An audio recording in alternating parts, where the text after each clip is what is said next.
BPJS ungkap 523.000 perusahaan tak patuhi aturan.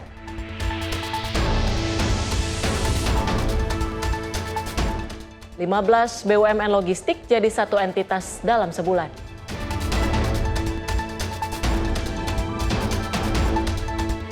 Amerika Serikat Iran sepakati gencatan senjata.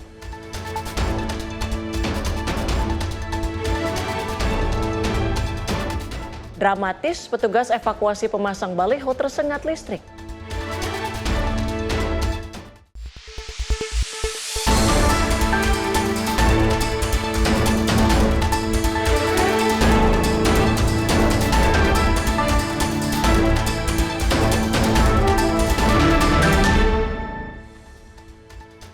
Halo pemirsa, selain 4 informasi utama tadi, kami juga akan hadirkan sejumlah informasi menarik lainnya untuk Anda. Bersama saya Tiara Dianti dan inilah Ruang Redaksi selengkapnya. Pemirsa, Kementerian Haji menegaskan pihaknya tidak akan membebankan kenaikan biaya haji 2026 kepada jemaah akibat adanya konflik geopolitik di Timur Tengah yang menyebabkan aftur pesawat mengalami kenaikan.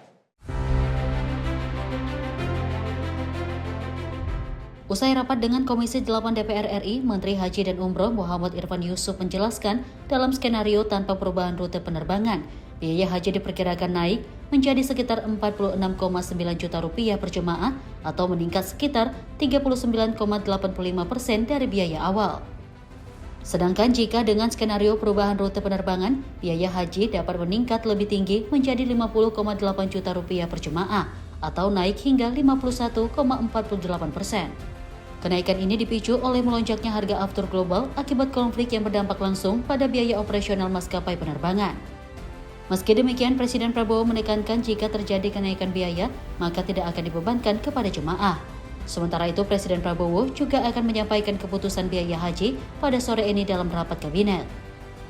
Memang permintaan Presiden, apapun yang terjadi, kalau toh nanti harus ada penyesuaian harga, terutama terkait dengan biaya penerbangan, kita upayakan tidak dibebankan kepada jamaah kita. Kita hari Jumat yang lalu sudah mencoba mencari-cari peluang-peluang, kemungkinan-kemungkinan dari mana sumbernya, tapi nanti ada rapat kabinet, nanti setelah itu akan kita pastikan dari mana sumber-sumbernya. Tapi skemanya sejauh ini apakah akan dari BPKHK atau ada sebagian dari APBN? Bisa berbagai kemungkinan. Yang jelas Presiden minta tidak dibebankan kepada jamaah. Itu aja. Tapi kira-kira ada subsidi silang dengan tahun depan nggak Pak? Apakah ada peningkatan biaya? Saya kira nggak. Kalau artinya kalau biaya sekarang ini dibebankan kepada jamaah tahun depan, saya kira nggak. Tapi pos-pos yang kemungkinan bisa dipakai untuk menambah itu dari mana ya Gus kira-kira? Dari sementara dari kementerian? Masih sedang digodok. Nanti sore lah ada keputusan, kita ngambil dari mana nanti ya. Kalau dari BPKH sendiri sejauh ini mampu nggak sih untuk meng-cover penambahan biaya ini? Iran AS lagi gencatan senjata. Nah nanti kedepannya jalurnya bisa direct atau harus ada muter lagi tadi dulu? Nah kalau gencatan senjata alhamdulillah, kalau gencatan senjata alhamdulillah, kalau perang selesai lebih alhamdulillah lagi. Artinya nggak ada perubahan, nggak ada perubahan ke kita ya. Gambaran skema keberangkatannya boleh dikasih gambaran? Tanggal 21 April masuk asrama haji, tanggal 22 berangkat.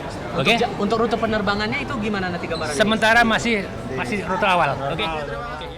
Dari Jakarta, Sri Dewi Andayani, Dava Rizkiano, Sinpo TV melaporkan. Kementerian Haji dan Umroh tengah mengkaji kemungkinan adanya penyesuaian biaya haji 2026 menyusul kenaikan harga aftur yang melonjak.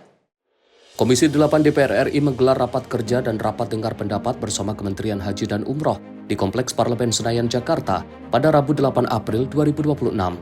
Salah satu yang disoroti dalam rapat tersebut ialah kemungkinan adanya penyesuaian biaya haji 2026 menyusul kenaikan harga aftur yang melonjak per April 2026 yang memicu kenaikan tarif tiket pesawat domestik. Dalam kesempatan itu, Menteri Haji dan Umroh RI, Muhammad Irfan Yusuf, menyatakan Kemenhaj tengah mengkaji kemungkinan adanya penyesuaian biaya haji 2026 dalam beberapa rapat koordinasi terbatas. Hasilnya, Menhaj menuturkan jikapun terjadi kenaikan, Presiden Prabowo Subianto meminta agar tidak membebankan biaya haji kepada jemaah. Presiden meminta Kemenhaj untuk mendalami dan menghitung kebutuhan sebenarnya. terkait kemungkinan penambahan biaya yang terkait dengan penerbangan, pemerintah sudah mulai membahas ini dalam rapat terbatas beberapa yang lalu, yang intinya Presiden Prabowo berharap apapun yang terjadi, kenaikan jika terjadi kenaikan, beliau minta tidak dibebankan kepada jamaah haji kita. Itu adalah komitmen dari Presiden Prabowo yang sudah dimintakan untuk kami dengan tim untuk bisa menindaklanjuti dan menghitung berapa sebenarnya kebutuhan yang diperlukan. Tim redaksi Sinpo TV melaporkan. Pemirsa, Dewan Pengawas BPJS Ketenagakerjaan Dedi Hardianto menyatakan sebanyak 523.000 perusahaan belum mematuhi pembayaran BPJS Ketenagakerjaan per akhir 2025. Hal tersebut disampaikan dalam rapat dengar pendapat bersama Komisi 9 DPR RI. Berlangsung pada Selasa 7 April 2026 di Kompleks Parlemen Senayan, Jakarta, Komisi 9 DPR RI melakukan rapat dengar pendapat dengan Dewan Pengawas dan Direktur Utama BPJS Ketenagakerjaan. Dalam rapat tersebut, Ketua Dewan, Dedi Hardianto mengungkapkan bahwa terdapat 870.000 pemberi kerja aktif yang sudah menjadi peserta BPJS Ketenagakerjaan per 31 Desember 2025. Namun, terdapat 523.000 pemberi kerja yang terindikasi belum patuh. Dedi juga mencatat perusahaan daftar sebagian PDS alias perusahaan yang tidak mendaftarkan seluruh karyawan, tidak melaporkan upah sebenarnya atau hanya ikut sebagian program BPJS masih cukup besar, yakni mencapai 490.000 pemberi kerja. Per 31 Desember dari 878.000 pemberi kerja aktif yang sudah menjadi peserta ketenagakerjaan. Dari data tersebut terdapat 523.000 pemberi kerja yang terindikasi belum patuh. Nah ini data yang masuk di tahun 2025.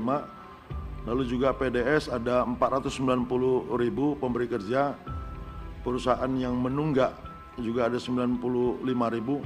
Ini data-data di tahun 2025. Kedepannya, Dedi juga menegaskan akan memperkuat fungsi pengawasan dan melengkapi data-data klaim BPJS Ketenagakerjaan lebih detail, baik yang bermasalah maupun yang belum diselesaikan. Tim redaksi Sinpo TV melaporkan. Kementerian Pekerjaan Umum menjadi salah satu kementerian yang terkena efisiensi anggaran hingga mencapai 12,71 triliun rupiah.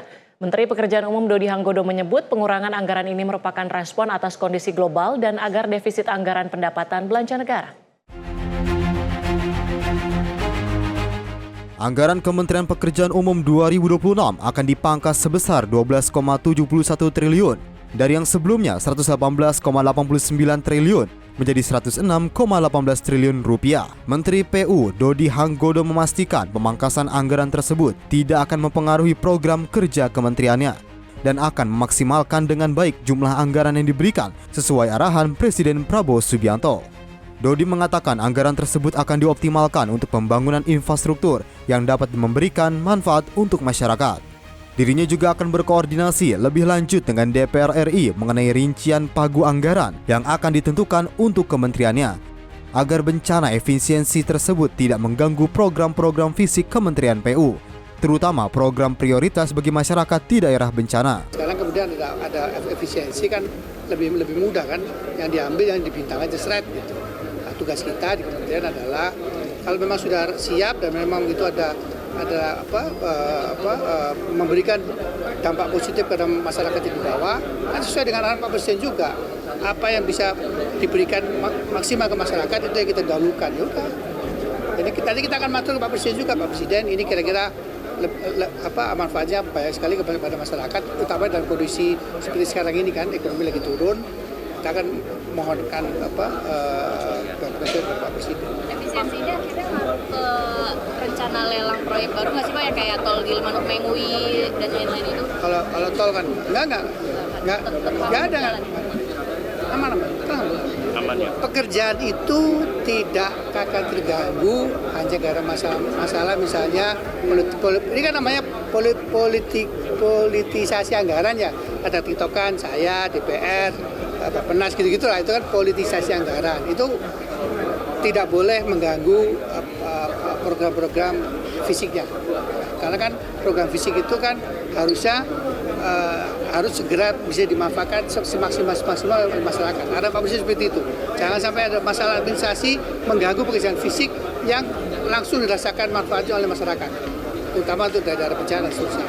Ya. Dari Jakarta, Sri Dewi Andayani, Dava Rizkyano, Simpo TV melaporkan.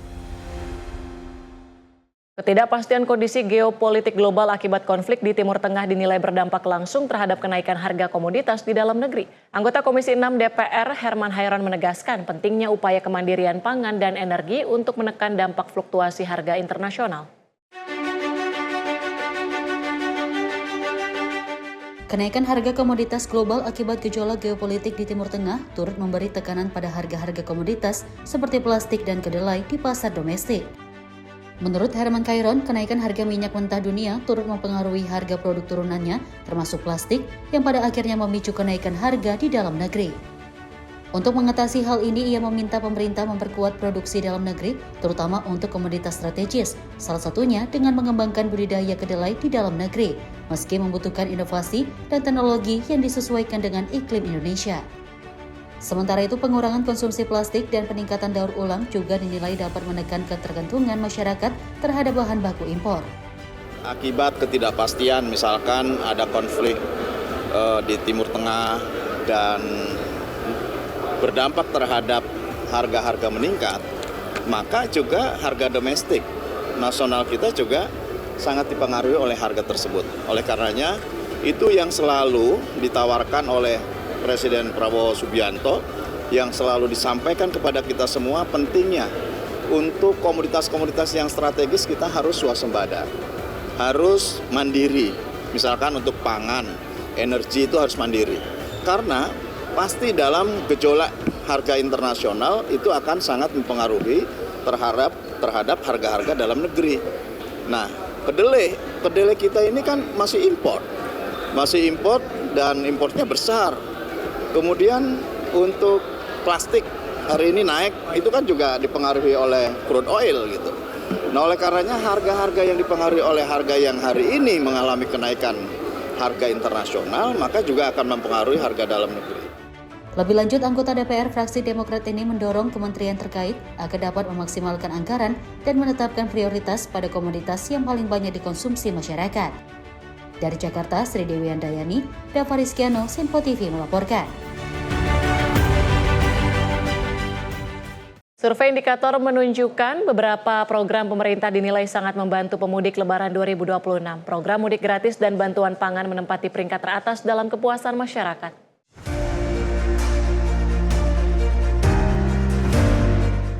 Survei terbaru indikator menunjukkan sebagian besar masyarakat puas dengan program pemerintah saat mudik Lebaran 2026. Program mudik gratis menempati posisi teratas dengan 86,9%, responden merasa sangat atau cukup terbantu. Diikuti bantuan pangan beras 10 kg dan minyak goreng 2 liter dengan kepuasan 83,5%. Sementara itu, program diskon tarif angkutan umum 82,6%, jaminan harga BBM stabil 81,9%, dan diskon tarif tol 79,1% juga mendapat apresiasi masyarakat. Sementara peningkatan anggaran THR 74,5% dan kebijakan bekerja dari mana saja bagi ASN 63,4% relatif lebih rendah. Tingkat kepuasan ini dipengaruhi oleh popularitas program dan seberapa luas cakupan penerima manfaatnya. Peneliti utama indikator Hendro Prasetyo menekankan bahwa masyarakat yang mengetahui program tersebut cenderung menilai lebih positif. Program dengan cakupan luas seperti mudik gratis dinilai paling bermanfaat, sedangkan kebijakan terbatas seperti bekerja dari mana saja memiliki dampak yang lebih terbatas. Yang dianggap membantu itu program mudik gratis pertama. Baru kedua, meskipun paling populer ya tadi, bantuan pangan itu nomor 2. Meskipun tidak terlalu beda ya. Dianggap membantu.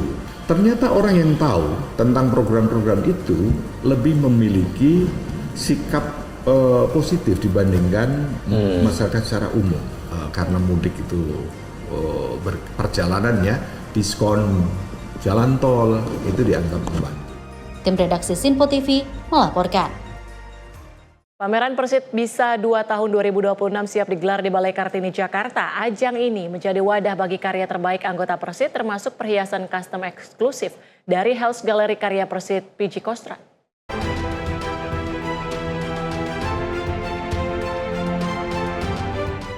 Menjelang peringatan hari ulang tahun ke-80 Persit Kartika Chandra Kirana, pameran Persit Bisa volume kedua tahun 2026 akan digelar di Balai Kartini, Jakarta. Kegiatan ini menjadi etalase karya terbaik anggota Persit dari berbagai daerah yang telah melalui proses seleksi ketat. Sebanyak 61 tenan terpilih akan menampilkan produk unggulan dengan mengusung tema Wastra Nusantara. Tema ini mengartikan kekayaan budaya Indonesia yang diwujudkan dalam karya kreatif bernilai seni tinggi. Salah satunya adalah kehadiran Health Gallery, grand perhiasan custom eksklusif karya Ibu Helda, anggota Persit pengurus gabungan Kostrad.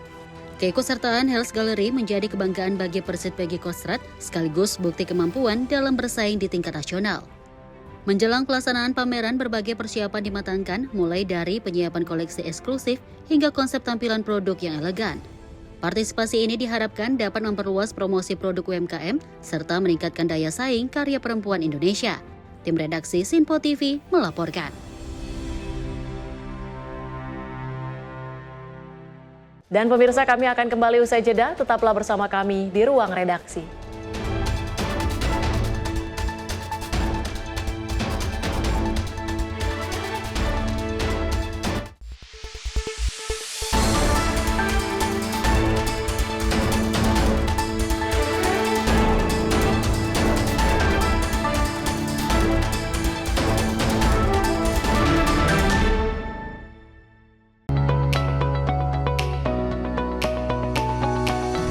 Kami hadir menyapa malam Anda dengan sajian yang menarik dan ulasan yang mendalam sepanjang hari. Akhiri aktivitas Anda dengan berbagai perkembangan peristiwa yang terjadi sepanjang hari. Disajikan secara lugas dan berkualitas sebagai refleksi perjalanan hari Anda. Sepanjang hari, berbagai informasi penting nasional dan mancanegara terus bergerak dan berkembang. Kami merangkum untuk Anda sebagai ikhtisar akhir hari. Dalam Menyapa Indonesia Malam, setiap Senin hingga Jumat, hanya di Sinpo TV.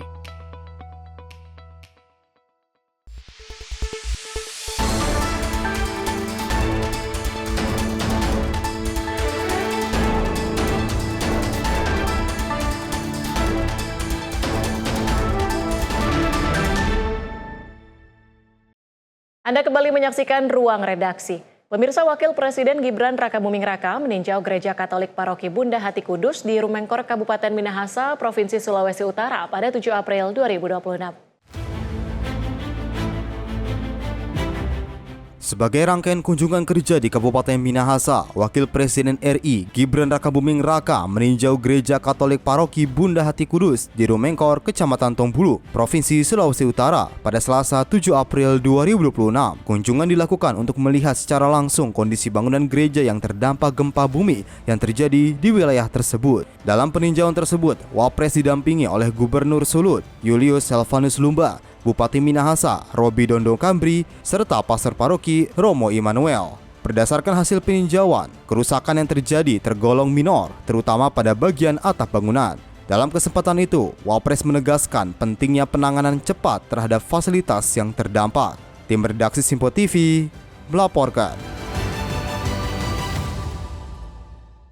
Pemerintah akan melakukan bongkaratun atau peremajaan lahan tanaman tebu lama yang sudah tak layak produksi seluas 300.000 hektar dengan target waktu selama 3 tahun. Berdasarkan evaluasi pada tahun 2025 atas arahan Presiden Prabowo Subianto, pemerintah menemukan ada sekitar 70 hingga 80% tanaman tebu sudah tak layak produksi. Kondisi tersebut menjadi salah satu penyebab rendahnya hasil panen serta minimnya keuntungan yang diperoleh para petani tebu. Atas arahan Presiden Prabowo Subianto untuk membantu para petani, pemerintah pun mengeluarkan anggaran sebanyak 1,7 triliun rupiah pada tahun 2025 dan melakukan bongkaraton sebagai upaya mengganti tanaman tebu lama dengan tanaman baru yang lebih produktif. Program bongkaraton ini dilakukan secara bertahap, yakni dengan mengganti tanaman baru di lahan sekitar 100.000 hektar setiap tahunnya. dan akan dilakukan selama kurun waktu 3 tahun ke depan dengan target bongkar raton seluas 300.000 hektar. Yang pertama kami ucapkan terima kasih kepada Ketua Komisi 6, Wakil Ketua Komisi 6, dan seluruh anggota Komisi 6 DPR RI. Karena beliau-beliau mensupport sektor pangan, khususnya gula, rafinasi, molase, dan seterusnya. Kami sudah sampaikan bahwa setelah kami mengevaluasi tahun 2025, atas arahan Bapak Presiden, kami mengecek tebu-tebu kita seluruh Indonesia, 70-80% itu tidak layak. Sehingga kita lakukan bongkar ratun. Dan Bapak Presiden meminta kami untuk membantu petani-petani tebu Indonesia. Kami langsung anggarkan 1,7 triliun di 2025, kita lanjutkan di 2026. Rencana kami bongkar ratun karena 80, kurang lebih 300.000 lebih dari 500.000 hektar itu tanaman lama. Tidak mungkin produksinya bisa naik, sehingga petani tidak bisa untung. Nah, langkah pemerintah adalah kita bantu bongkar ratun, dan itu subsidi pemerintah. Ratun 100.000 per tahun, insya Allah 3 tahun selesai. Itu langkah pemerintah. Dengan langkah tersebut, pemerintah berharap produksi gula nasional dapat meningkat dan kesejahteraan petani tebu dapat terpenuhi secara signifikan. Dari Jakarta, Sri Dewi Andayani, Dava Rizkyano, Sinpo TV melaporkan. Pemerintah mempercepat konsolidasi 15 BUMN logistik menjadi satu entitas nasional. Langkah ini ditargetkan rampung dalam waktu 1 bulan ke depan. Upaya pembenahan sektor logistik plat merah terus dipercepat pemerintah melalui langkah strategis. Salah satunya dengan menggabungkan 15 BUMN logistik ke dalam satu entitas nasional yang ditargetkan selesai dalam waktu 1 bulan ke depan.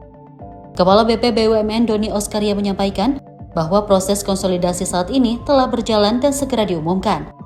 Dalam skema ini, PT Pos Indonesia akan menjadi perusahaan induk dan mengkoordinasikan berbagai entitas logistik, termasuk PT Semen Indonesia Logistik, PT Pupuk Indonesia Logistik, dan PT KAI Logistik. Langkah ini diharapkan mampu meningkatkan efisiensi serta memperkuat daya saing BUMN di sektor tersebut. Kita akan mengkonsolidasikan 15, sudah mulai prosesnya. Insya Allah juga dalam 1 bulan ini akan selesai, akan kita announce 15 perusahaan menjadi satu perusahaan logistik nasional kita. Nah, ini kita lakukan satu persatu. Dan insya Allah mudah-mudahan semakin cepat proses transformasi BUMN dan semakin dirasakan manfaatnya oleh masyarakat. Kebijakan ini sejalan dengan arahan Presiden Prabowo Subianto yang mendorong restrukturisasi BUMN agar lebih ramping dan kompetitif di tingkat global. Pemerintah juga berkaca pada keberhasilan pembentukan Badan Pengelola Investasi Danantara yang dinilai mampu memberikan kinerja positif, sehingga optimisme terhadap konsolidasi BUMN logistik semakin menguat. Tim redaksi Sinpo TV melaporkan. Nilai ekspor produk perikanan Indonesia melonjak menjadi 6,27 miliar dolar Amerika Serikat pada 2025, tertinggi dalam 5 tahun terakhir. Menteri Trenggono memastikan kinerja ekspor dan produksi tetap kuat untuk jaga daya saing global.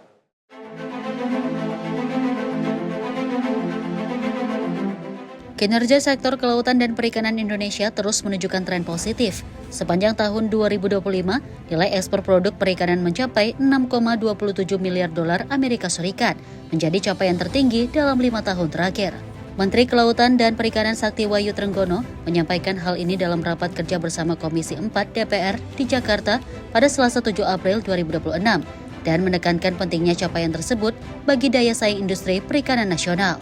Sementara itu, ekspor tahun 2026 hingga saat ini tercatat 950 juta dolar Amerika Serikat dengan tujuan utama Amerika Serikat, China, dan ASEAN serta komoditas terbanyak udang, tongkol, tuna, cakalang, dan cumi sotong gurita.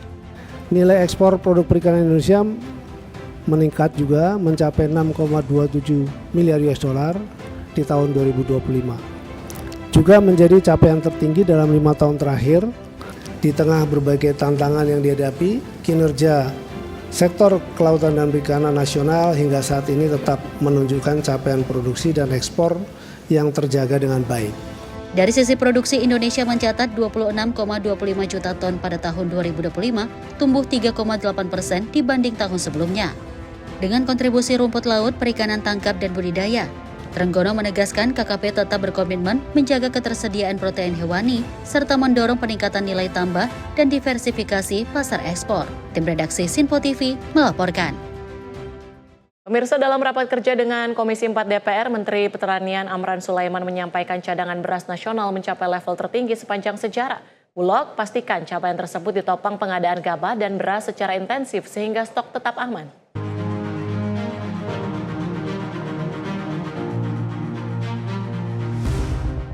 Dalam rapat kerja dengan Komisi 4 DPR Selasa 7 April, Menteri Pertanian Amran Sulaiman mengungkapkan bahwa cadangan beras pemerintah mencapai 4,59 juta ton pada 7 April 2026. Ini menjadi level tertinggi sepanjang sejarah. Ia menegaskan kondisi tersebut membuat stok beras nasional berada dalam posisi sangat aman.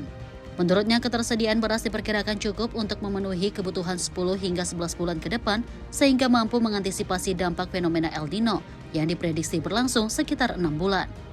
Pemerintah pun mulai bersiap menghadapi musim kemarau yang diperkirakan dimulai pada April dan mencapai puncaknya pada bulan Agustus. Kondisi stok beras nasional Indonesia dipastikan aman untuk 10-11 bulan ke depan. Di sisi lain, El Nino diperkirakan 6 bulan. Jadi, insya Allah pangan kita aman.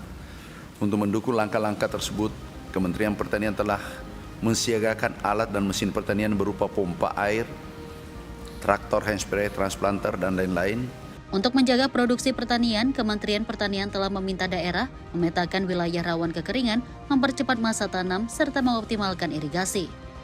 Menyambung pernyataan tersebut, Direktur Utama Perum Bulog Ahmad Rizal Ramdhani menyebut capaian JBP tertinggi tidak lepas dari peran Bulog dalam menggenjot pengadaan gabah dan beras secara intensif, sehingga stok tetap terjaga dan aman. Kesimpulan, buffer stok Bulog dinyatakan dalam keadaan aman dan berlimpah. Kemudian yang kedua, Bulog siap menghadapi perkembangan dinamika global dan potensi perubahan iklim dengan menerapkan strategi dan langkah-langkah antisipasi sesuai dengan prosedur yang kami paparkan. Tim redaksi Sinpo TV melaporkan. Komoditas pangan strategis seperti jagung, gula, dan telur ayam diproyeksikan surplus pada Mei 2026. Kepala Bappenas sekaligus Menteri Pertanian Andi Amran Sulaiman memastikan stok aman menghadapi musim kemarau akibat El Nino atau Godzilla.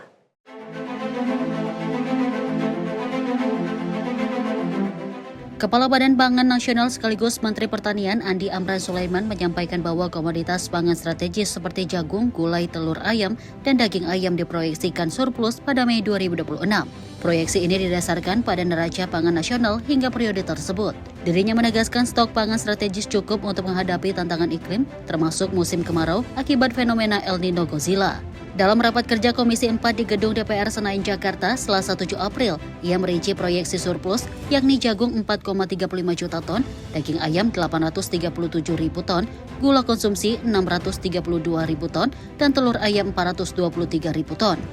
Tantangan pangan semakin kompleks dipengaruhi oleh dinamika geopolitik serta perubahan iklim berdampak pada produksi dan distribusi pangan. Berdasarkan proyeksi neraca pangan nasional hingga Mei 2026, ketersediaan komoditas pangan strategis nasional berada pada kondisi surplus dan relatif aman. Secara umum, harga pangan terkendali di saat bulan puasa. Beberapa komoditas berada di atas HET tapi terkendali. Inflasi pangan menunjukkan tren penurunan, di mana inflasi 2,5% turun menjadi 1,58% Maret 2026. Selain memastikan ketersediaan pasokan, Amran menyebut pemerintah akan menjaga stabilitas harga komoditas pangan strategis. Harga beras, kedelai, bawang putih, dan cabai merah keriting cenderung terkendali, sementara inflasi pangan tercatat menurun menjadi 1,58% pada Maret 2026. Tim redaksi Sinpo TV melaporkan. Pemirsa, Direktorat Reserse Narkoba Polda Sumatera Selatan mengungkap peredaran narkotika dalam jumlah besar di Kota Palembang. Seorang pria berhasil ditangkap bersama barang bukti sabu seberat lebih dari 1 kilogram. Pengungkapan kasus ini dilakukan oleh Unit 4 Subdit 1 Ditres Narkoba Polda Sumsel pada Kamis 2 April 2026 sekitar pukul 14.45 WIB di kawasan Jalan PMD Kelurahan Talang Kelapa, Kecamatan Alang-Alang Lebar, Kota Palembang. Dalam penangkapan itu, polisi turut menyita sejumlah barang bukti, diantaranya 1 paket sabu seberat bruto 1017 atau 5 gram yang disimpan di dalam goodie bag warna orange, 1 unit handphone iPhone 12 Pro Max warna putih, 1 unit sepeda motor Honda Vario, serta 1 plastik warna hitam. Kaur Penum Bid Humas Polda Sumsel Kompol Iputu Suryawan mengatakan petugas berhasil meringkus pelaku dengan melakukan undercover buy atau pembelian terselubung dengan memesan sabu sebanyak 1 kg kepada tersangka. Setelah disepakati lokasi transaksi di kawasan Jalan PMD Talang Kelapa, petugas yang menyamar kemudian bertemu dengan tersangka. Saat tersangka menyerahkan paket sabu kepada petugas yang menyamar, tim yang telah bersiaga langsung melakukan penangkapan. April 2026, Direktorat Narkoba Polda Sumatera Selatan berhasil melakukan pengungkapan narkotika jenis sabu seberat 1017,5 gram atau 1 kilo lebih, yang mana kejadiannya itu berhasil diungkap di wilayah Alang-Alang Lebar, Sukarame, dan dari pelaku berhasil diamankan narkotika jenis sabu di goodie bag yang dibawa oleh tersangka pada saat mengendarai sepeda motor. Bang, untuk statusnya Bang dari pemeriksaan awal orang tersebut kurir, pengedar atau bandar? Berdasarkan dari hasil yang dilakukan oleh Narkoba Polda Sumatera Selatan, tersangka ini diduga adalah bagian dari jaringan yang cukup besar dan saat ini dalam proses pengembangan. Jadi dia adalah sebagai pengedar sekaligus bandar karena dengan jumlah barang bukti yang cukup banyak. Saat ditangkap berarti mengantarkan barang tersebut berarti? Betul sekali. Jadi pada saat dilakukan penangkapan, si tersangka ini akan mengantarkan barang tersebut ke seorang pembeli. Tersangka beserta seluruh barang bukti kemudian dibawa ke Ditres Narkoba Polda Sumsel untuk menjalani proses penyidikan lebih lanjut. Dari Palembang, Sumatera Selatan, jurnalis Info TV melaporkan. Penegakan hukum kasus BBM dan LPG ilegal terus dilakukan oleh Dirtipter Barreskrim Polri. Sejumlah barang bukti berhasil diamankan, mulai dari ratusan ribu liter BBM hingga ribuan tabung LPG.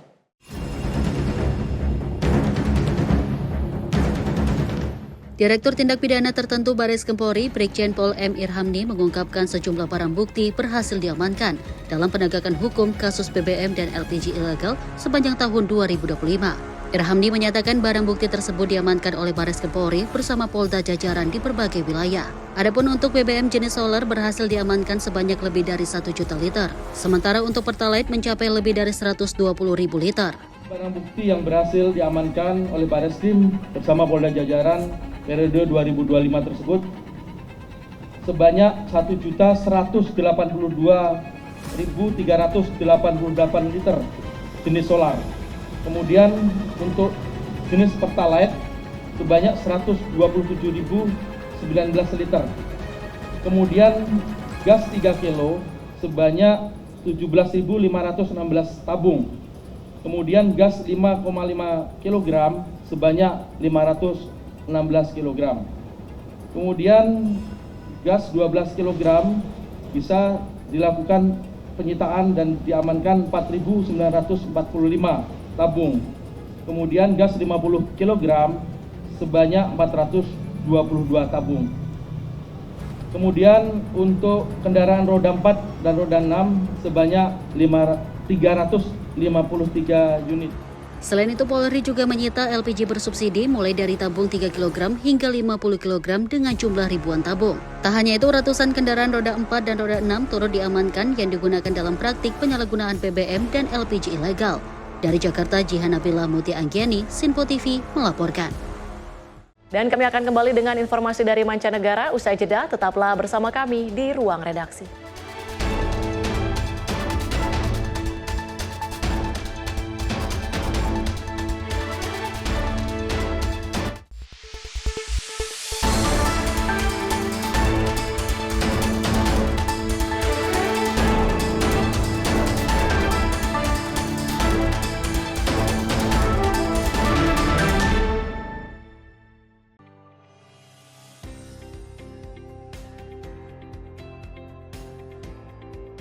Beragam informasi terbaru hadir menemani Anda sebelum memulai hari. Waktu terbaik dengan rangkaian topik terpilih, dikemas dengan ulasan yang mendalam. mengangkat isu yang tengah menjadi pembicaraan paling hangat agar pagi Anda lebih semangat. Jadi pastikan pagi hari Anda lebih bermakna bersama rangkaian berita yang telah kami rangkum untuk Anda. Sembarakan pagi Anda bersama Menyapa Indonesia Pagi. Setiap Senin hingga Jumat pukul 5 pagi. Hanya di Sinpo TV.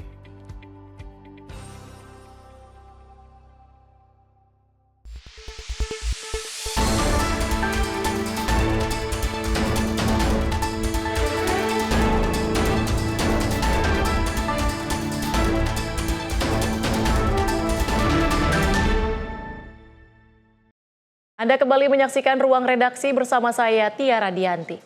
Pemirsa, pemimpin tertinggi Gereja Katolik Paus Leo ke-14 mengecam keras pernyataan Presiden Amerika Serikat Donald Trump terkait ancaman penghancuran situs peradaban Iran.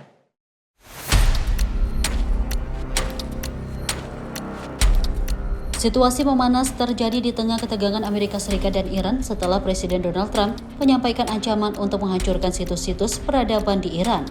Menanggapi pernyataan tersebut, Paus Leo ke-14 menegaskan ancaman terhadap peradaban sebuah bangsa adalah tindakan yang tidak dapat diterima. Dalam pernyataan resmi pada Selasa waktu setempat, Paus menyebut tindakan itu bertentangan dengan hukum internasional, sekaligus mencederai nilai moral demi kebaikan umat manusia. Paus menilai konflik yang terus meningkat ini tidak akan menyelesaikan masalah dan justru berpotensi memicu gelombang kebencian yang lebih luas.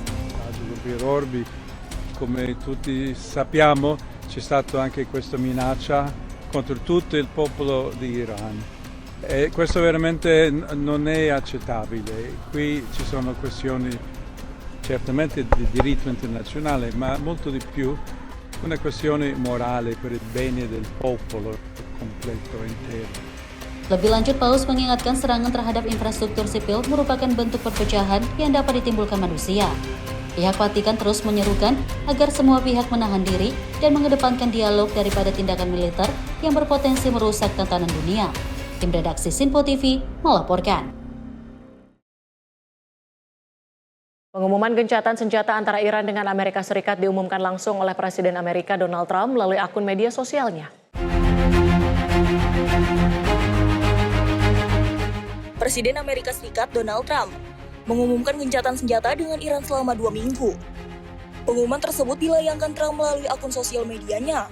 Adapun pernyataannya, Trump melakukan komunikasi dengan Perdana Menteri Shehbaz Sharif dan Marseka Lapangan Asim Munir dari Pakistan. Trump menyebut bahwa gencatan senjata ini merupakan kesepakatan 2 arah dan telah mencapai kesepakatan definitif untuk perdamaian jangka panjang dengan Iran. Trump juga mengungkapkan terdapat proposal 10 poin yang diajukan oleh Iran meski tak dijelaskan secara gamblang oleh Trump. Tim redaksi Sinpo TV melaporkan.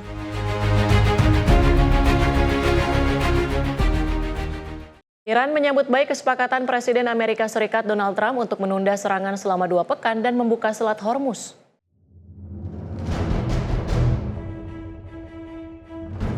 Amerika Serikat dan Iran menyepakati gencatan senjata bersyarat selama 2 pekan pada Selasa malam, setelah adanya intervensi diplomatik mendadak yang dimediasi oleh Pakistan. Dengan adanya kesepakatan gencatan senjata ini, Menlo Iran, Abbas Araghchi, menyatakan jalur pelayaran Selat Hormuz dibuka dengan koordinasi militer Iran. Kesepakatan ini muncul setelah eskalasi konflik selama 5 minggu dengan menekan arus pelayaran di Selat Hormuz, yang merupakan jalur vital dalam menyalurkan 1/5 pasokan energi global. Sebelum kesepakatan gencatan senjata terjadi, Amerika Serikat dilaporkan sudah menyiapkan serangan lanjutan, termasuk pengerahan pesawat pengebom B-52. Di saat yang sama, Israel melancarkan serangkaian serangan ke infrastruktur Iran, termasuk jembatan dan fasilitas listrik di sejumlah kota. Tim redaksi Sinpo TV melaporkan. Sementara itu, Wakil Presiden Amerika Serikat James David Vance meyakini Iran akan memberikan respon terhadap tuntutan AS sebelum batas waktu yang telah ditetapkan. Dalam konferensi pers di Budapest, JD Vance menegaskan bahwa keputusan selanjutnya berada di tangan pemerintah Iran dan Amerika Serikat menunggu jawaban resmi dari Teheran. Ia menyebut Amerika Serikat telah mencapai tujuan militernya dan kini menilai Iran sedang berupaya menekan dunia secara ekonomi dengan menutup jalur strategis energi. And I think the nature of the conclusion is ultimately up to the Iranians. I think there really are 2 pathways, and I'm oversimplifying this a little bit, But I think pathway one is where the Iranians decide they're going to be a normal country. They're not going to fund terrorism anymore. They're going to be part of the world system of commerce and exchange. And that's going to mean much better things for them economically. It's going to mean better things for the peace and safety of the world. Selat-selat Hormuz menjadi salah satu titik krusial karena merupakan jalur utama distribusi minyak dunia yang kini terganggu akibat konflik yang sedang berlangsung.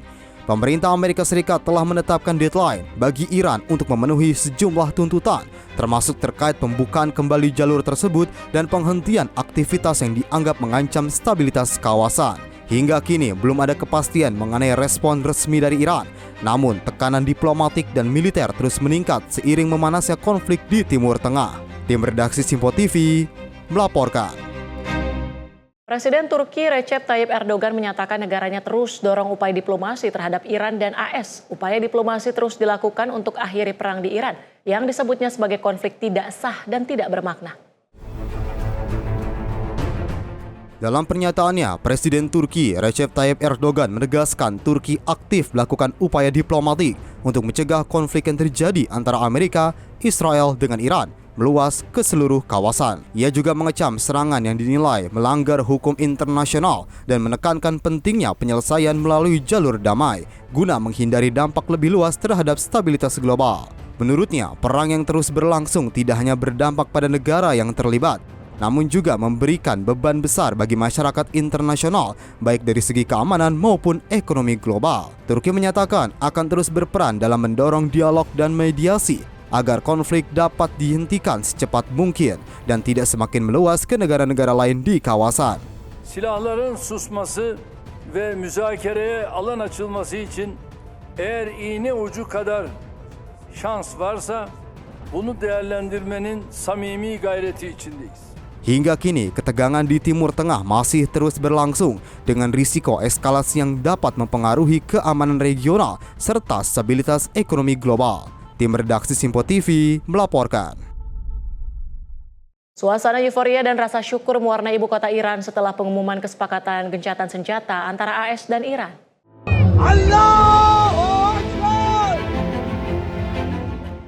Ribuan warga turun ke jalan dan memadati sejumlah titik Teheran untuk merayakan apa yang mereka sebut sebagai sebuah kemenangan moral dan diplomatik setelah tercapainya kesepakatan gencatan senjata.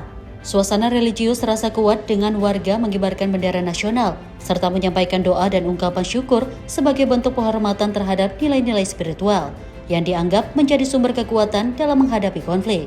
Bagi sebagian masyarakat, kesepakatan ini dipandang sebagai hasil dari keteguhan dan perjuangan panjang di tengah tekanan dan konflik yang berlangsung serta sebagai bukti ketahanan nasional di masa krisis.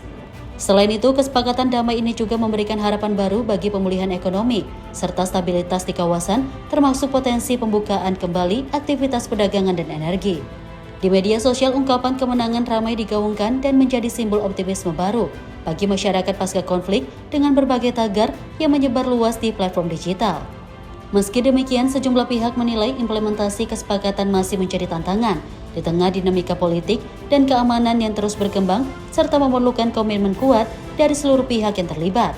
Tim redaksi Simpo TV melaporkan. Suasana kota Baghdad, Irak berubah menjadi lautan kegembiraan usai tersebarnya laporan kesepakatan gencatan senjata antara Iran dan Amerika Serikat.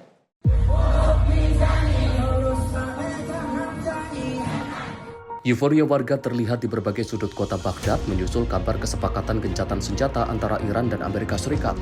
Warga turun ke jalan dengan perasaan lega setelah bertahun-tahun negara mereka kerap terjebak dalam persaingan pengaruh dan konflik tidak langsung antara kedua negara tersebut. Masyarakat mengungkapkan kesepakatan ini sebagai napas baru bagi kedaulatan Irak. Mereka berharap kesepakatan ini menjadi awal berhentinya operasi militer dan serangan udara di wilayah rawan. Secara geopolitik, gencatan senjata ini diprediksi akan memberikan dampak positif bagi stabilitas ekonomi di pasar lokal, termasuk potensi penguatan nilai tukar yang sebelumnya tertekan akibat resiko konflik. Pihak pemerintah Irak kini memiliki peluang lebih besar untuk fokus pada pembangunan dalam negeri, tanpa harus terbebani oleh tekanan kepentingan asing di wilayahnya. Para analis internasional menilai langkah ini sebagai terobosan diplomasi yang signifikan, yang berpotensi mengubah peta stabilitas kawasan Timur Tengah ke depan. Tim redaksi Simpo TV melaporkan.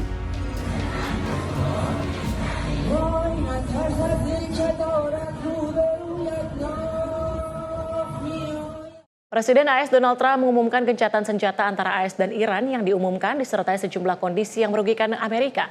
Bagi Iran, gencatan senjata ini adalah kemenangan sebab AS menyepakati 10 tuntutan yang diajukan Teheran untuk gencatan dan memulai perundingan.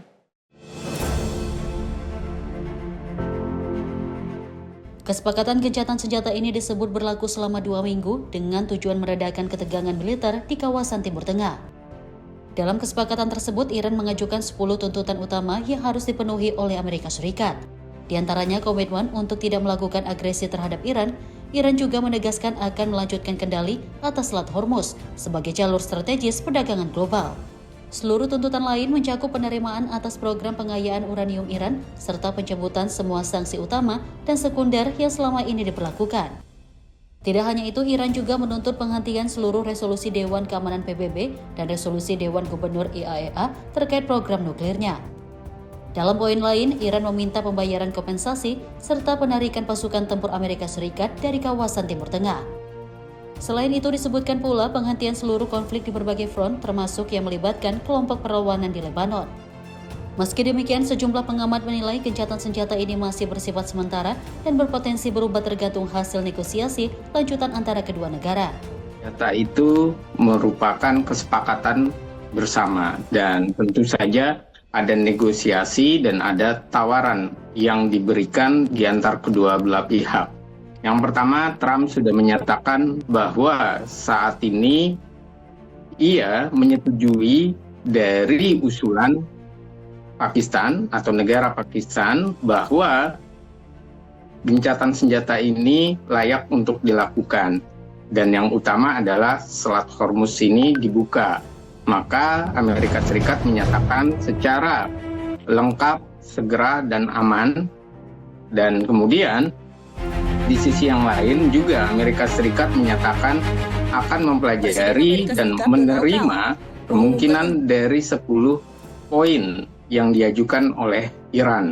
Dan Iran pun sudah menyatakan bahwa selama 2 pekan mereka akan membuka Selat Hormuz dan gencatan senjata ini jelas disetujui oleh Iran dengan asumsi yang sangat mutlak Amerika Serikat benar-benar melakukan upaya menahan diri, tidak melakukan serangan-serangan terhadap Iran. Tim redaksi Sinpo TV melaporkan.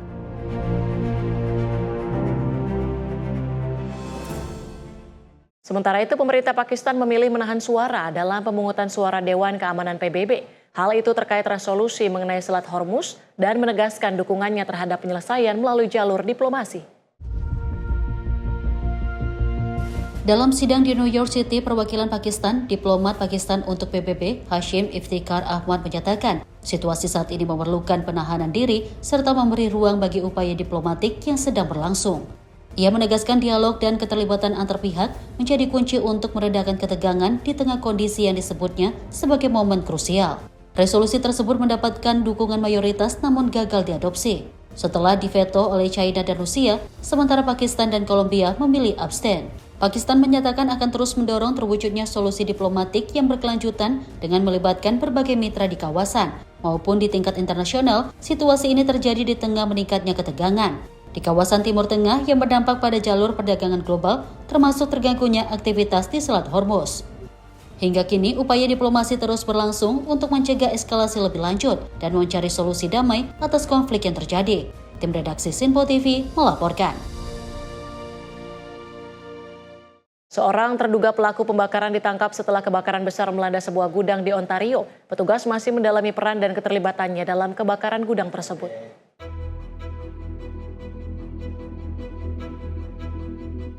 Kebakaran besar dilaporkan terjadi dan dengan cepat melahap sebagian besar bangunan gudang, sehingga memicu respon darurat dari petugas pemadam kebakaran yang segera diterjunkan untuk mencegah api terus menyebar.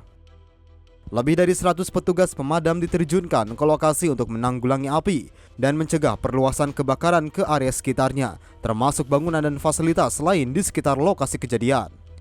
Otoritas tempat menyatakan seorang terduga pelaku telah diamankan dan sedang menjalani proses penyelidikan lebih lanjut guna mengetahui peran dan keterlibatannya dalam insiden tersebut.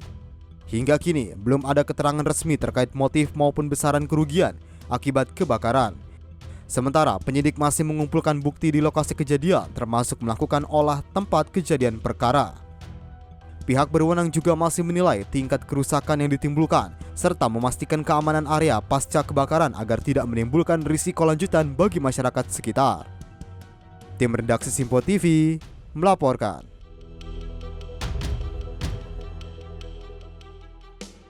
Dan pemirsa, kami akan kembali usai jeda. Tetaplah bersama kami di Ruang Redaksi.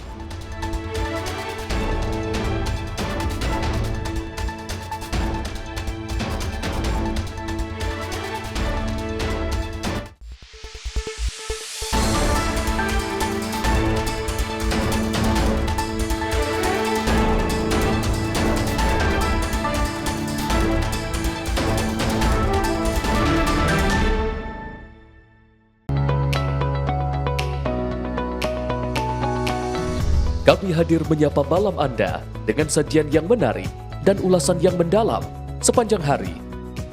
Akhiri aktivitas Anda dengan berbagai perkembangan peristiwa yang terjadi sepanjang hari. Disajikan secara lugas dan berkualitas sebagai refleksi perjalanan hari Anda. Sepanjang hari, berbagai informasi penting nasional dan mancanegara terus bergerak dan berkembang. Kami merangkum untuk Anda sebagai ikhtisar akhir hari dalam Menyapa Indonesia Malam setiap Senin hingga Jumat hanya di Simpo TV.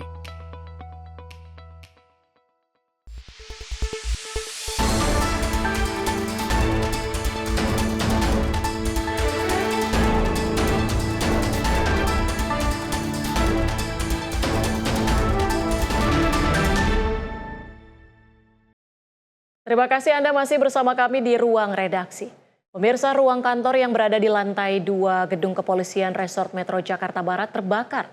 Berkas dan barang yang terdapat di ruangan ikut hangus terbakar.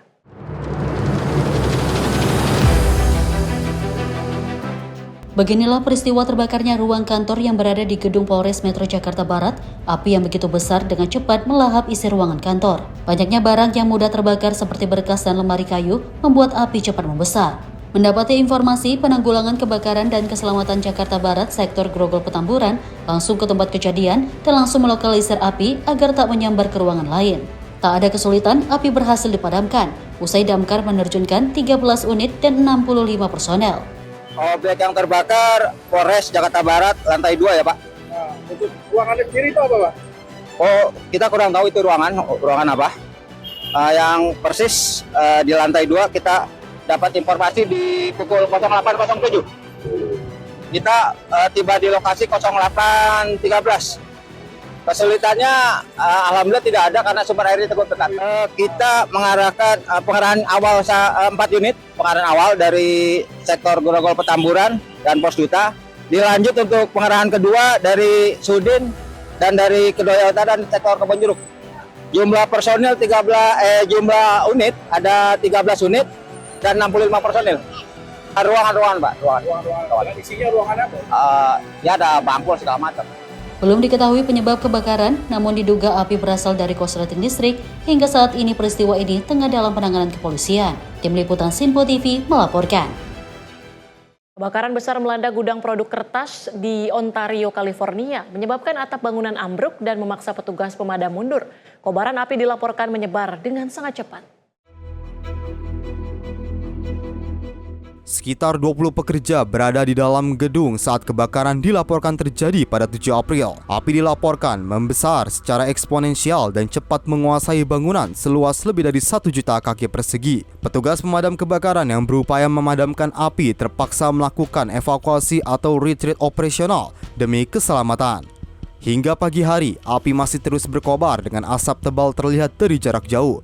Puluhan mobil pemadam mengepung lokasi dan menyemprotkan ribuan galon air setiap menit. Otoritas menduga kebakaran ini merupakan pembakaran kerusakan teknis dan 1 orang telah diamankan.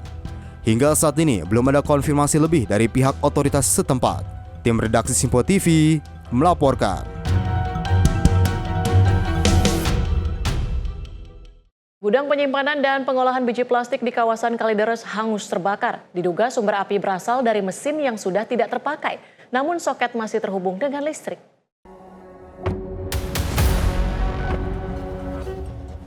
Kebakaran melanda gudang penyimpanan biji plastik di Jalan Prepedan Taman Raya Tegal Alur, Kalideres, Jakarta Barat, Selasa 7 April 2026 malam. Api diduga berasal dari mesin lama yang sudah tidak beroperasi namun masih teraliri listrik di dalam gudang. Perwira Piket Pemadam Kebakaran Jakarta Barat, Nayae mengatakan, pihaknya masih menyelidiki penyebab pasti kebakaran. Namun berdasarkan keterangan pemilik gudang, terdapat mesin yang sudah lama tidak digunakan dan masih tersambung aliran listrik di lokasi kejadian. Menurutnya, objek yang terbakar berupa mesin-mesin pengolahan plastik yang sudah lama tidak terpakai. Saat kejadian tidak ada aktivitas pegawai maupun kegiatan produksi di dalam gudang. Gudang merupakan tempat penyimpanan dan pengolahan bahan plastik. Material plastik yang mudah terbakar diduga mempercepat penyebaran api di dalam bangunan. Untuk memadamkan api, petugas pemadam kebakaran mengerahkan sedikitnya 6 unit mobil pemadam dari sektor Cengkareng ke lokasi kejadian. Petugas berjibaku agar api tidak meluas ke bangunan lain di sekitar lokasi. Kronologis kebakaran ini terjadi seperti apa awalnya? Kronologisnya kita belum bisa memastikan itu apa awalnya yang terbakar. Cuman menurut keterangan pemilik, ini mesin memang udah lama tidak berproduksi.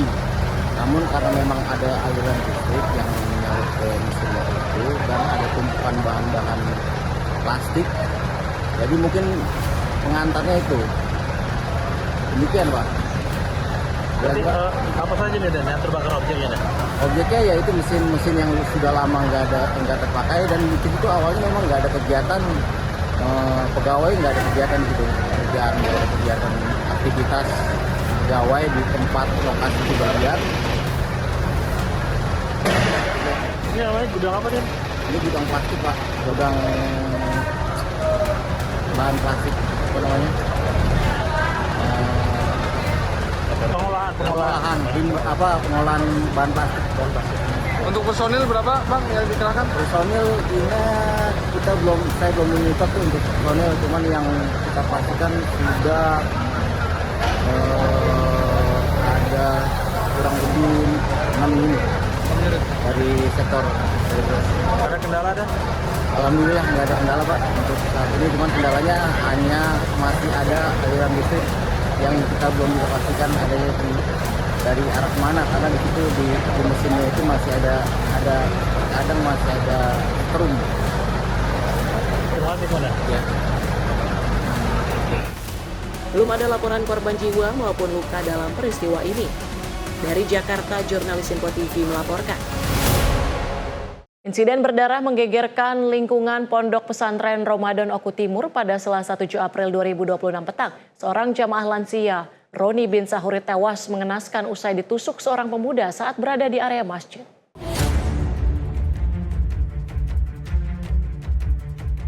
Peristiwa tragis ini terjadi sekitar pukul 17:59 waktu Indonesia Barat. Korban diketahui bernama Roni bin Sahuri, 70 tahun, seorang wira swasta asal Batu Marta, Unit 13. Korban dinyatakan meninggal dunia akibat luka tusuk serius yang dideritanya. Pihak kepolisian Resor Oku Timur melalui Kasat Reskrim Ibtu Rendi Ramadona membenarkan adanya insiden berdarah ini. Tak butuh waktu lama, petugas kepolisian berhasil mengamankan pelaku penusukan berinisial RH, 24 tahun, yang merupakan warga Kota Baru, Martapura.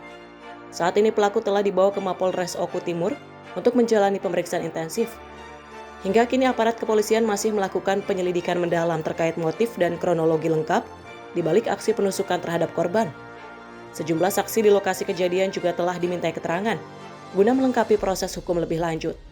Bagus Maulana, tim redaksi Sinpo TV melaporkan.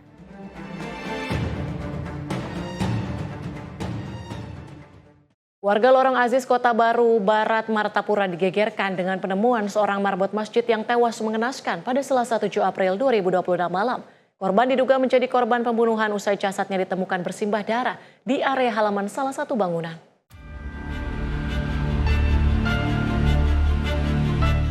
Peristiwa yang terjadi di kawasan Kota Baru Barat ini pertama kali diketahui oleh warga sekitar yang kemudian melaporkannya kepada pihak berwajib.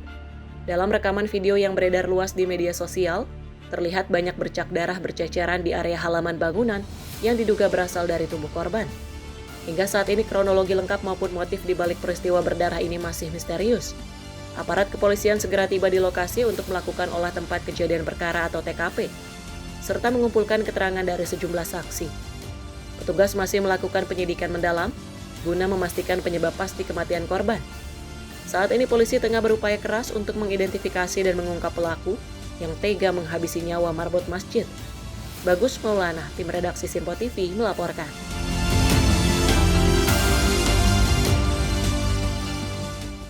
Seorang remaja di Kota Makassar, Sulawesi Selatan tewas mengenaskan usai ditikam oleh tetangganya sendiri. Peristiwa yang terjadi pada 6 April 2026 sore diduga karena pelaku merasa terganggu saat korban bersama temannya bermain gym daring di depan rumahnya.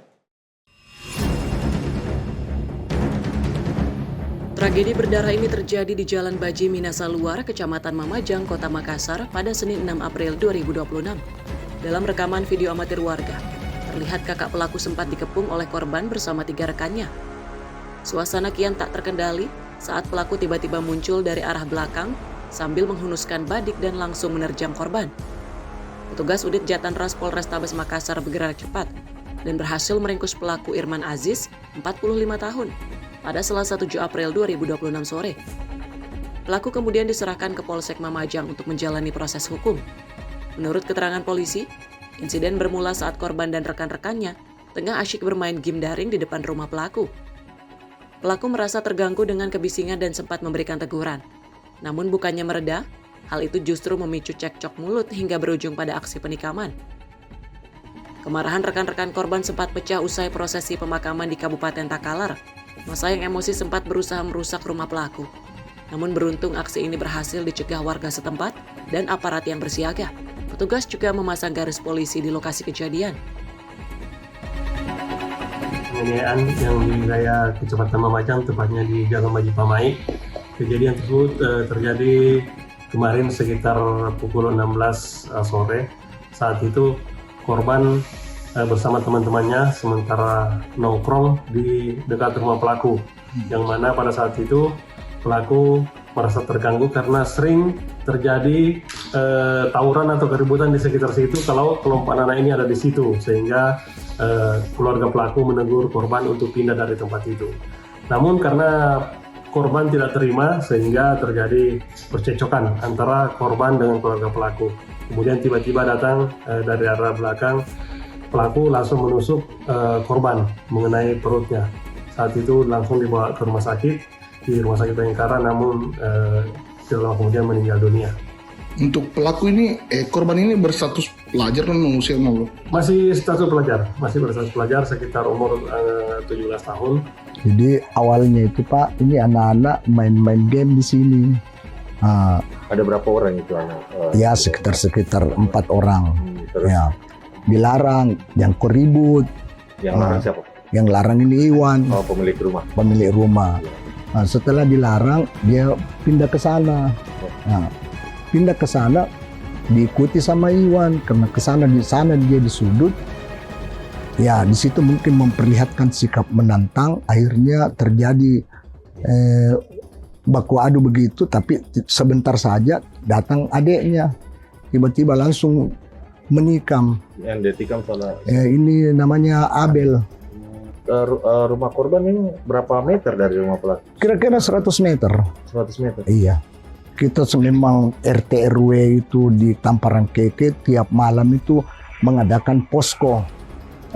Posko itu di kantor lurah. Sekarang ini kita alihkan posko ini karena lagi nanti ada keributan, sering ada kita cegah. Ya, ini pencegahan salah satu dari RT RW beserta lurah Tamparan Keke.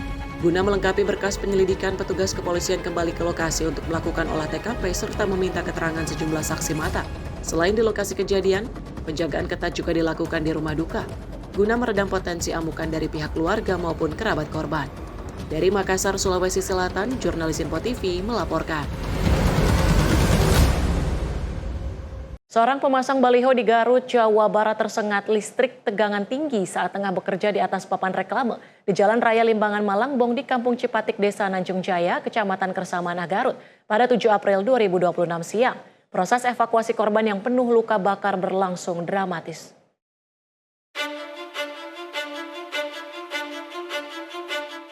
Petugas gabungan dari PLN, kepolisian, dan warga melakukan evakuasi terhadap seorang pemasang baliho yang tersengat listrik tegangan tinggi di Jalan Raya Limbangan Malangbong di Kampung Cipatik, Desa Nanjung Jaya, Kecamatan Kersamanah, Garut pada Selasa 7 April 2026 siang. Evakuasi berlangsung dramatis karena korban tidak sadarkan diri dengan tubuh penuh luka bakar. Petugas pun harus memastikan aliran listrik aman serta menjaga posisi tubuh korban agar tidak terjatuh. Korban yang diketahui bernama Akim ini tidak sadarkan diri, tersengat listrik saat bekerja di atas papan visual baliho. Benar bahwasanya kami menerima laporan dari warga masyarakat telah terjadi korban yang tersetrum listrik ketika sedang memasang baliho reklame di ketinggian kurang lebih 10 meter. Kemudian kami bersama dari pihak PLN, kemudian masyarakat juga dan juga Babinsa berhasil mengevakuasi korban dan korban dalam keadaan selamat. Kemudian kami langsung dorong ke puskesmas terdekat untuk dilakukan pengobatan lebih lanjut dikarenakan mengalami beberapa luka bakar di sekujur tubuhnya juga. Sedangkan korban sendiri berasal dari Kampung Cintamulya, Desa Bayasari, Kecamatan Jatinegara yang bernama Saudara Akim, usia 48 tahun. Dari Ciamis dan ya? Dari Ciamis. Setelah hampir 40 menit, korban akhirnya berhasil dievakuasi petugas dalam kondisi selamat. Korban kemudian dilarikan ke rumah sakit terdekat untuk mendapatkan penanganan medis intensif. Dari Garut, Jawa Barat, jurnalis Info TV melaporkan.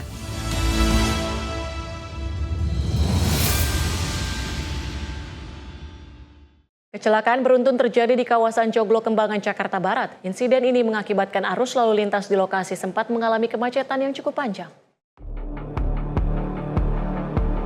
Sebuah kecelakaan lalu lintas melibatkan satu unit mobil dan sejumlah sepeda motor terjadi di perempatan Joglo Kembangan, Jakarta Barat. Insiden tersebut menyebabkan 5 sepeda motor yang sedang berhenti di lampu merah mengalami kerusakan dan memicu kemacetan di lokasi.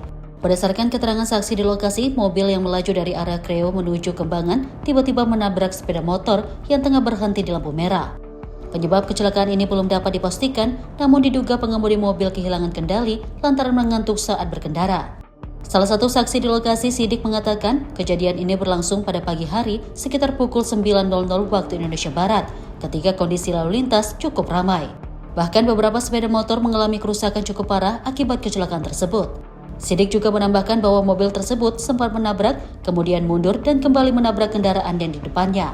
Selanjutnya, warga yang berada di sekitar lokasi sempat mendatangi mobil tersebut dan memecahkan kaca kendaraan karena pengemudi tidak segera keluar. Pengemudi awalnya bertahan di dalam mobil karena takut menjadi sasaran amukan massa. Namun setelah dibujuk, akhirnya keluar dari dalam mobil. Jam berapa ya tadi saya kesini? Sekitar jam pagi, masih pagi sih, Bang. Masih pagi ya? Pagi, jam 9-an. 9-an? Iya. Itu berapa motor yang tabrak? 3 motor. 3 atau 5? Iya, yang rusak, juga. Yang rusak 3, ya, yang kena parah. Ada 5. Itu kerusakannya apa ya Bang motor? Oh, parah banget, ngelipet tuh. Hah? Ngelipet parah. Ngelipet parah? Iya. Itu ngantuk atau apa gimana? Nggak tahu itu supirnya. Tidak lama kemudian petugas kepolisian datang ke lokasi untuk mengamankan situasi dan mengevakuasi pengemudi mobil serta kendaraan yang terlibat kecelakaan. Penanganan lebih lanjut diserahkan kepada pihak kepolisian Unit Laka Lantas Jakarta Barat. Akibat kejadian tersebut, arus lalu lintas di perempatan Joglo sempat mengalami kemacetan cukup panjang karena kendaraan yang terlibat kecelakaan masih berada di badan jalan, di mana petugas kemudian melakukan pengaturan lalu lintas untuk mengurai kepadatan kendaraan. Hingga kini belum ada keterangan resmi dari pihak kepolisian terkait penyebab pasti kecelakaan maupun jumlah korban luka dalam peristiwa tersebut. Tim Liputan Sinpo TV melaporkan.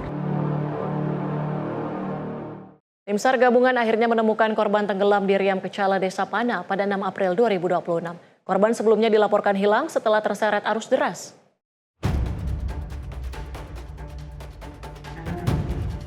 Korban atas nama Inam Apelia, 14 tahun, sebelumnya dilaporkan hilang setelah terseret arus deras. Kantor SAR Pontianak menerima laporan adanya kejadian pada Minggu malam 5 April 2026. Korban diketahui tenggelam saat mandi bersama teman-temannya sekitar pukul 17 waktu Indonesia Barat. Namun tiba-tiba korban terseret arus sungai yang cukup deras. Upaya pencarian sempat dilakukan keluarga dan rekan korban, namun belum membuahkan hasil. Tim SAR gabungan kemudian dikerahkan untuk melakukan pencarian lanjutan. Korban akhirnya ditemukan pada Senin 6 April 2026, sekitar pukul 10:46 waktu Indonesia Barat, dalam kondisi meninggal dunia. Tim redaksi Sinpo TV melaporkan.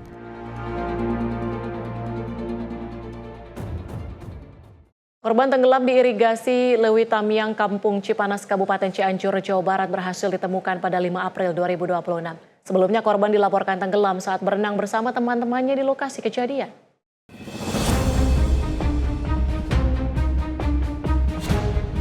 Korban diketahui bernama Muhammad, 9 tahun. Sebelumnya dilaporkan tenggelam saat berenang bersama 4 rekannya di lokasi kejadian. Diduga korban tenggelam dan tidak bisa menyelamatkan diri. Kepala Kantor Pencarian dan Pertolongan Bandung menyatakan laporan kejadian diterima pukul 13:50 waktu Indonesia Barat dari Polsek Cilaku. Tim rescue dikerahkan untuk melakukan asesmen dan pencarian di lokasi kejadian. Pada pukul 16:13 waktu Indonesia Barat, korban berhasil ditemukan dalam kondisi meninggal dunia, tidak jauh dari lokasi kejadian awal. Kantor Pencarian dan Pertolongan Bandung mengimbau masyarakat, khususnya orang tua, untuk meningkatkan kewaspadaan terhadap anak-anak saat beraktivitas di sekitar perairan, guna mencegah kejadian serupa. Tim redaksi Sinpo TV melaporkan.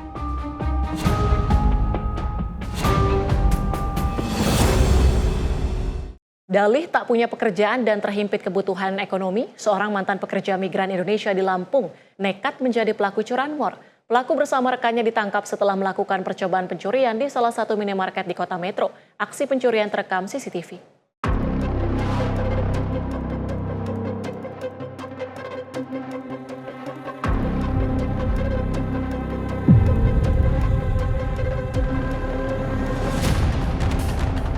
Rekaman kamera pengawas memperlihatkan detik-detik percobaan pencurian sepeda motor di area parkir sebuah minimarket di Kecamatan Metro Timur, Kota Metro Lampung. Terlihat pelaku yang berperan sebagai eksekutor menghidupkan motor namun gagal membawa kabur karena cakram dalam posisi digembok. Dari rekaman CCTV ini, polisi mengidentifikasi dua pelaku berinisial AS dan CN serta menangkap keduanya di tempat berbeda. Penangkapan sempat diwarnai aksi kejar-kejaran sebab salah satu pelaku berusaha melakukan perlawanan dan melarikan diri. Di hadapan penyidik, AS yang berperan sebagai eksekutor mengaku terpaksa mencuri karena terdesak ekonomi dan untuk membayar hutang. Ia mengaku menganggur setelah kontrak kerjanya sebagai pekerja migran di Jepang berakhir pada 2019. Mencuri itu untuk apa sih sebenarnya? Untuk bayar hutang, Pak. Sama pegangan buat pernikahan sepupu. Enggak, terlibat dengan judul gitu enggak? Enggak, Pak. Kamu yang eksekusi motor itu? Iya, Pak. Itu tadinya lihat-lihat dulu atau udah ngegambar sebelumnya? Hunting, Pak. Udah hunting? Iya. Udah berapa hari hunting?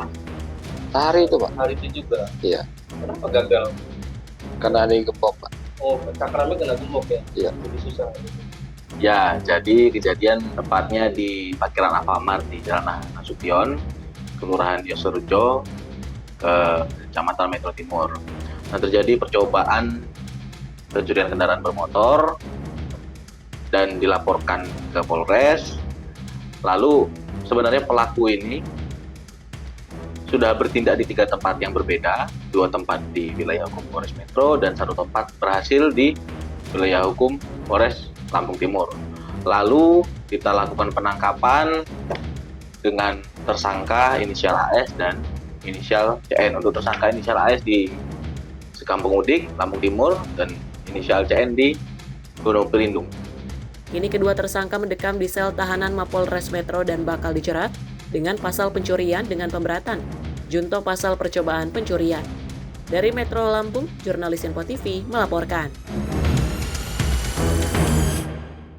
Satu unit sepeda motor yang diparkir di salah satu restoran di Jalan Pondok Kelapa Raya Durensawit, Jakarta Timur jadi sasaran pencuri. Pada Minggu 5 April 2026 siang, aksi pencurian terekam CCTV.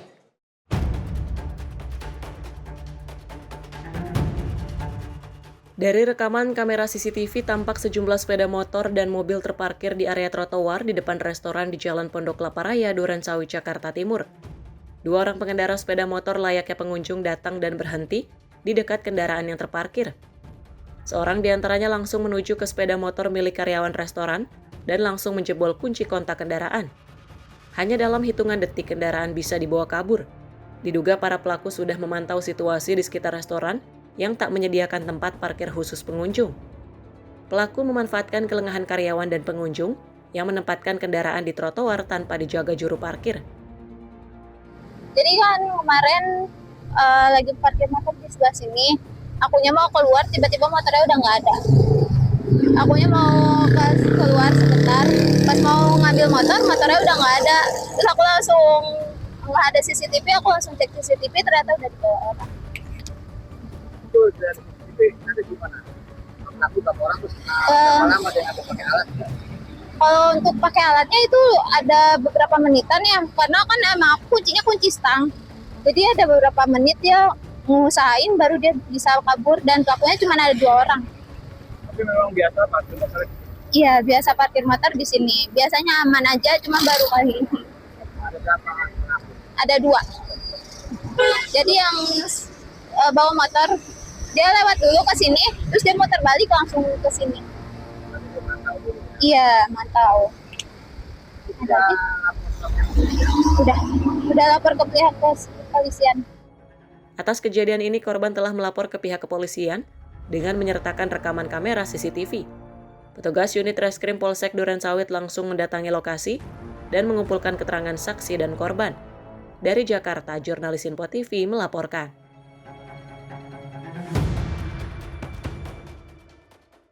Dan pemirsa, informasi peristiwa tadi sekaligus menutup jumpa kita kali ini. Saya Tiara Dianti, mewakili seluruh kerabat kerja yang bertugas, pamit undur diri. Terima kasih dan sampai jumpa.